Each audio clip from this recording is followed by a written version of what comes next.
In today's video, I'm going to teach you how to create columns in Notion.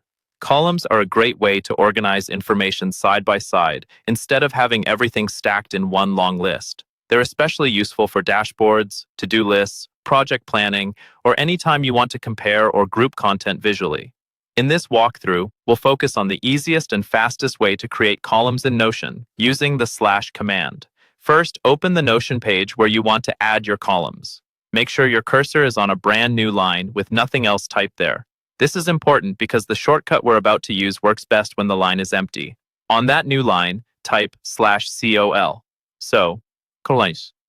As you start typing, Notion will bring up a menu of options related to columns. You'll see suggestions like 2 columns, 3 columns, and so on, usually up to 5 columns. This is Notion's quick way of asking how many columns you'd like to create in that row.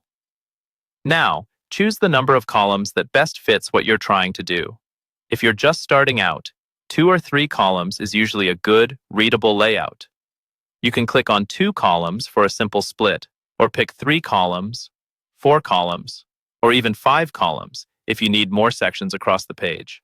Just remember that the more columns you add, the narrower each one becomes, especially on smaller screens. Once you select the number of columns, Notion will instantly create them for you. You'll see empty column placeholders appear side by side across the page. Each placeholder is its own little area where you can start adding content.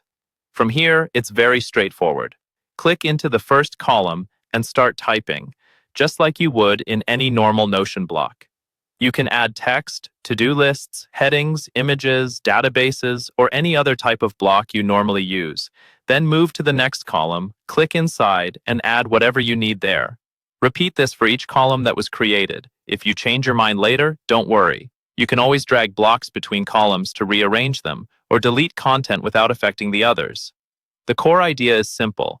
Type /col on a new line, choose how many columns you want, and then click and start typing inside each placeholder to build out your layout.